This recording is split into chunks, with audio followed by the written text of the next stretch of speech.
মাংস বিভিন্ন রিসপুর খেতে খেতে যখন আমরা টায়ার্ড হয়ে পড়ি তখন একটা দেশি তরকারি রান্না করে কেন রান্না করে জানেন? এই রান্না করতে কোনো ঝামেলা নেই, আবার ঘন্টার পর ঘন্টা মেল করার কোনো ঝামেলা নেই। শুধু চুলের পর বসাবেন, এই ধরনের 30 মিনিটের মধ্যে কম্পিউটারে গরম গরম ভাতের সাথে এটা খেয়ে ফেলতে পারেন। তো আজ তৈরি করে দেখাচ্ছি ইলিশ মাছের মাথা দিয়ে পুঁইশাকের তরকারি।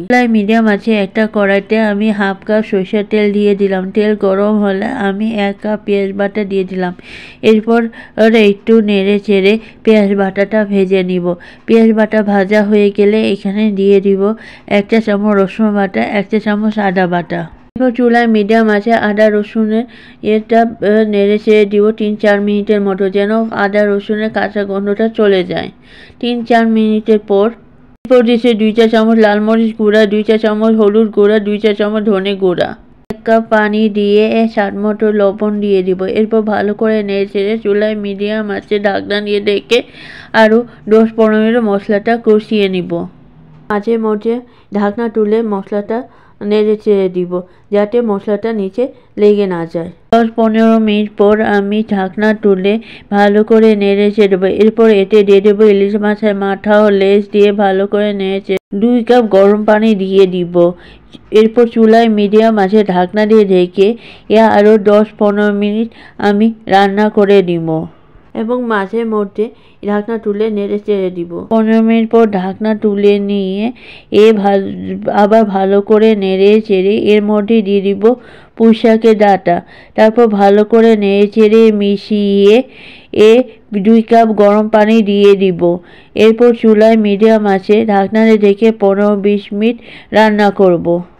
মাঝে মধ্যে ঢাকনা তুলে নেড়ে চেড়ে দেবো। 15-20 মিনিট পর আমি ঢাকনা তুলে ভালো করে নেড়ে চেড়ে এর মধ্যে দিয়ে দিব পুঁইশাকের পাতা দিয়ে ভালো করে নেড়ে চেড়ে মিশিয়ে দিব। আর এখানে কোনো বাটি পানি দিব না, কারণ পুঁইশাক থেকে পানি আসবে। এরপর পুঁইশাকটা ভালো করে নেড়ে চেড়ে ঢাকনা রেখে আরও 15-20 মিনিট আমি রান্না করে নিব এবং মাঝে মধ্যে নেড়ে চেড়ে দিব। এই রান্না করতে খুব বেশি সময় লাগে না, ফ্রেশ পুঁইশাক হলে খুব তাড়াতাড়ি রান্না হয়ে যায়। আর ইলিশ মাছও খুব বেশি রান্না করতে সময় লাগে না। 15-20 মিনিট আমি ঢাকনা তুলে নিব এবং পুঁইশাকটা আমার সিদ্ধ হয়ে গেছে। আমি ভালো করে নেড়ে চেড়ে 1 চা চামচ জিরা গুঁড়া দিয়ে ভালো এবং নেড়ে চেড়ে মিশিয়ে নিব। এই রান্নাটা আমার ঝোল ঝোল ভালো লাগে, তাই একটু মিক্স করে ঢাকা না দিয়ে সরাসরি চুলা বন্ধ করে দিয়ে পরিবেশন চলে। আমি এই রান্নার একটা টিপস দিয়ে দিচ্ছি, এই রান্নাটা হলে তাড়াতাড়ি অন্য পাত্রে নিয়ে নেবেন, তা না হলে শাকের কালারটা একদম নষ্ট হয়ে যাবে। রসুন বাটি ইলিশ মাছের মাথা দিয়ে পুঁইশাকের তরকারিটা পরিবেশন করে নিচ্ছি। একদম ঝামেলাবিহীন একটা রান্না করে ফেলাম। মেরিনেট করার কোনো ঝামেলা নেই, ঝামেলা হচ্ছে মাছটা কাটা, আর সেটা বাজার থেকে কেটে আনা যায়। তাহলে কেন এখনও কি এরকম একটা সাধারণ তরকারি রান্না না করার কোনো টালবাহানা খুঁজবেন? অবশ্যই রান্না করবেন, দেখবেন মুখের টেস্টটা একদম বদলে যাবে।